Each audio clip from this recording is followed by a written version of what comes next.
Bonjour à tous et bienvenue dans cette nouvelle vidéo de Easy Excel Query. Aujourd'hui une vidéo un petit peu particulière puisque je vais vous présenter 4 choses, 3 fonctions dans Excel et une dans Power Query pour voir leurs avantages et inconvénients. Donc c'est plus destiné aux débutants. On verra la recherche V, la rechercherie X, index Equiv et enfin la fusion directement dans Power Query. C'est parti, allons-y.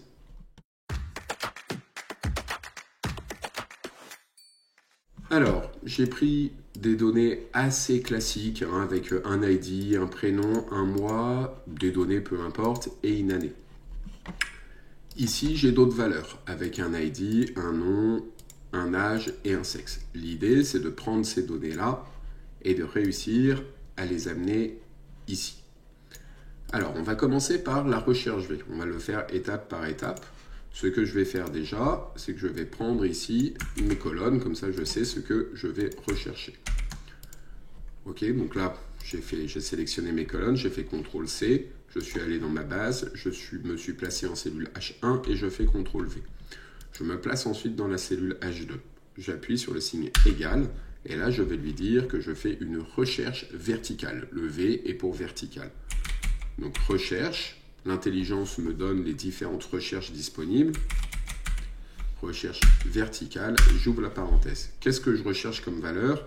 Là, je vais rechercher une valeur commune, du coup, je vais rechercher l'ID. J'appuie sur le point virgule.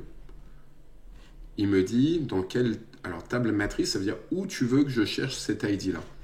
Cet ID-là, je le cherche dans l'ensemble de ces colonnes-là. En fait, véritablement, je le cherche que dans la colonne 1. Donc, je sélectionne la colonne dans laquelle je fais la recherche, je la sélectionne en premier.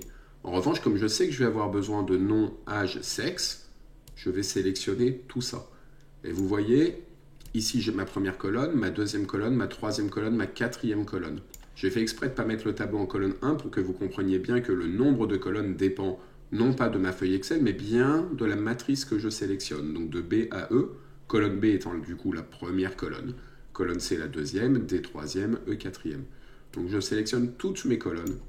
Ensuite, je vais faire un point virgule. Il me dit le numéro d'index de colonne. Donc en fait, quel numéro de colonne je veux.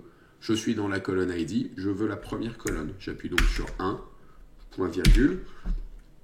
Il me dit est-ce que je veux une correspondance approximative, c'est-à-dire en gros est-ce que ça correspond ou est-ce que je veux que ce soit absolument exact. Je suis sur un ID, je veux que ce soit absolument exact. Soit je peux taper vrai, soit je peux taper faux. Pour avoir le faux, c'est 0 en fait. Donc moi, je préfère taper 0, c'est plus rapide à taper. Je ferme la parenthèse, j'appuie sur Entrée. Et là, j'ai l'ID qui arrive. Je vais être obligé de figer mes cellules. Pourquoi? Parce que ici, je lui dis B2, mais si je prends cette formule-là et que je la copie sur nom, là, il va me dire NA. Pourquoi? Parce qu'il va tout décaler d'une colonne. Puisque là, maintenant, il va rechercher nom. Comme j'ai décalé d'une colonne, il décale tout d'une colonne. Donc là, je vais dire non, même si je fais un copier-coller, quoi qu'il advienne, le numéro, ou plutôt la colonne, tu ne me la bouges pas. Je mets un dièse. Mon tableau à côté, c'est pareil, je ne veux jamais qu'il me le bouge. J'appuie sur F4 et j'appuie sur Entrée. Là, maintenant, je peux copier-coller et il va me répéter 1. Pourquoi? Parce qu'en revanche, ici, j'ai toujours la première colonne. Ici, est-ce que je veux la première colonne? Non. Je vais dans la formule, je veux la deuxième colonne. Ici, je veux la troisième colonne. Et ici, je veux la quatrième colonne. Je sélectionne tout, je fais CTRL-C. Je me place sur ma colonne, sur ma cellule F2. Je fais CTRL, flèche vers le bas. Je me redécale. CTRL, SHIFT, flèche vers le haut qui me sélectionne tout. CTRL-V pour coller. Et là, j'ai l'ensemble de mes données qui sont arrivées avec ma recherche V. Si jamais Dupont, pour ABC des raisons ici, finalement, c'est une femme, par exemple, j'appuie sur F. Mon tableau se met à jour. Je remets M. Mon tableau se met à jour. OK? Alors, je vais juste insérer une ligne ici et je vais vous marquer recherche V. On va faire la même chose maintenant avec la recherche X.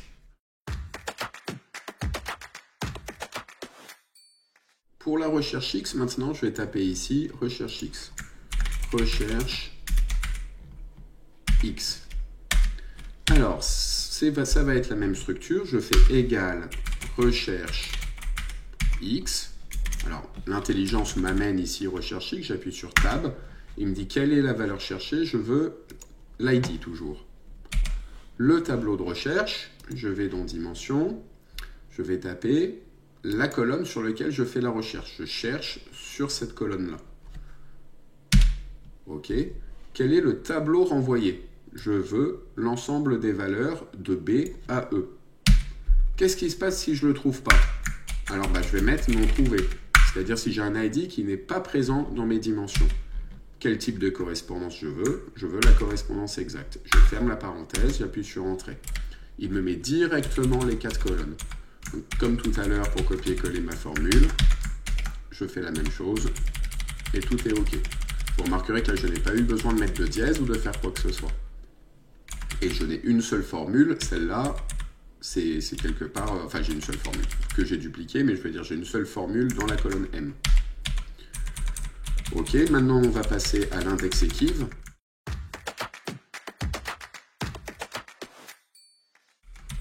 Donc pareil, je vais recopier mes données ici. Et l'index équive, c'est un petit peu différent. Donc je vais faire égal index. Là, il me dit sur quelle matrice tu veux l'index. Cette fois, je ne vais pas aller dans ID, je vais directement aller dans dimension. Et je vais sélectionner, pas la colonne ID, je vais sélectionner ici tout mon tableau, à partir de l'ID 1 jusqu'à l'ID 10. Point virgule, ensuite, qu'est-ce que tu veux comme ligne? En fait, je vais utiliser la fonction équive, c'est pour équivalent. Je vais taper équivalent. La valeur cherchée, elle est sur ma base. Donc pour l'instant, je ne vais pas la renseigner parce que je n'ai pas envie de faire le yo-yo entre mes deux feuilles. Donc je vais taper guillemets. Point virgule, mon tableau de recherche. Donc là, je suis sur ma partie ligne. Donc mon tableau de recherche, il va se situer ici. Le type, je veux une correspondance exacte. OK. Point virgule de nouveau. Là, cette fois, maintenant, comme il me dit index, il me faut le numéro de colonne. Donc pareil, je vais vouloir l'équive. La valeur cherchée, elle est sur l'autre tableau, donc je ne vais pas aller sur base, je le ferai juste après. Je fais guillemets, point virgule, mon tableau de recherche, il est ici. Point virgule, correspondance 0. Je ferme ma parenthèse pour l'équivalent, je ferme ma parenthèse pour l'équive. Je vais directement figer, je vais ici sur B1, F1, je vais taper F4, F4. B2, B11, F4, F4. B2, B11, F4, F4. J'appuie sur Entrée, ça ne va pas fonctionner puisque je n'ai pas renseigné les valeurs que je cherche. Donc il me met NA. OK. Ma valeur cherchée ici, c'est la ligne. Je cherche l'ID. Je mets l'ID. Ma valeur cherchée ici, c'est ma colonne. Je mets ma colonne. Ici, je vais descendre le tableau vers le bas et le décaler vers la droite. Donc il faut que ma ligne puisse bouger. Ma colonne, en revanche, ne doit pas bouger. Je mets un dièse. Ici, c'est l'inverse. Je vais décaler vers la droite et descendre vers le bas, mais ma ligne ne doit pas bouger. Ma colonne, en revanche, doit bouger. Je mets un dièse après le R. CTRL-C, CTRL-V, CTRL-V, CTRL-V. Je sélectionne tout et je copie-colle. Ici, j'ai donc index équive. Et maintenant, dernière façon de faire qui est un tout petit peu plus avancée, mais que je trouve plus simple finalement que les méthodes précédentes. Et il est vrai que lorsque je parle aux débutants, je leur conseille plus d'aller sur Power Query directement plutôt que de passer par les formules Excel qui peuvent être un petit peu compliquées. Mais c'est un coup de main à prendre. Donc, je vais cette fois sélectionner tout mon tableau. Déjà, je vais faire CTRL-L pour le transformer en tableau. J'ai d'un seul coup des filtres qui arrivent ici et quelque chose d'un peu particulier qui arrive. Je vais faire la même chose ici sur ce tableau-là. Donc CTRL-L, mon tableau comporte des entêtes. OK. Très bien. Maintenant, je vais aller sur ce tableau. Je vais aller dans Données. Donc, je n'ai pas besoin de taper des formules. Tout se fait dans l'interface. À partir du tableau ou d'une plage. Il va m'ouvrir cette espèce de chose qu'on appelle Power Query. Très bien. Je vais ensuite retourner dans mon tableau. Alors attendez, je regarde s'il n'y a pas plus simple. Je retourne dans mon tableau pour tout amener celui-là également. Donc je clique dessus, je fais à partir d'un tableau ou d'une plage. Il me l'amène aussi. Donc vous voyez ici, j'ai 2 tableaux. OK. Maintenant, pour faire ma recherche V, je vais aller dans mon tableau 1. Je vais aller dans fusionner des requêtes, donc accueil, fusionner des requêtes. Je clique sur la petite flèche qui va vers le bas. Fusionner des requêtes, je clique dessus. Je vais sélectionner ID ici, qui est la première colonne de mon tableau, qui est celle sur laquelle j'ai fait ma recherche V, mon index EQUIV, ma recherche X. Je clique sur la flèche du bas, je vais sélectionner le tableau 2. Je sélectionne ID également. Je ne touche à rien ici. Il me dit la sélection correspond à 30 lignes des 30 lignes de la première table. Je clique sur OK. Il m'ouvre quelque chose qui s'appelle tableau 2. J'ai 2 doubles flèches ici. Je clique dessus. Et j'appuie sur OK. Et là, j'ai les données dont j'ai besoin. Je fais fermer et charger dans. J'ai un paramétrage particulier qui fait qu'il ne charge pas mon tableau. Je vais juste cliquer ici pour vous montrer le résultat. Je clique droit, je fais charger dans, tableau, OK. Et là, j'ai mon tableau directement, mon résultat qui arrive. Si je change ici une donnée et que je mets par exemple 10, Jean-Michel, ce qu'on voit, c'est que ici, je vais être obligé de prendre mes formules et de les tirer vers le bas. Sur Power Query, là où j'ai mon tableau, je vais aller, je n'ai rien besoin de tirer, je vais cliquer droit, faire actualiser, et Jean-Michel arrive directement avec les données qui m'intéressent de mon deuxième tableau.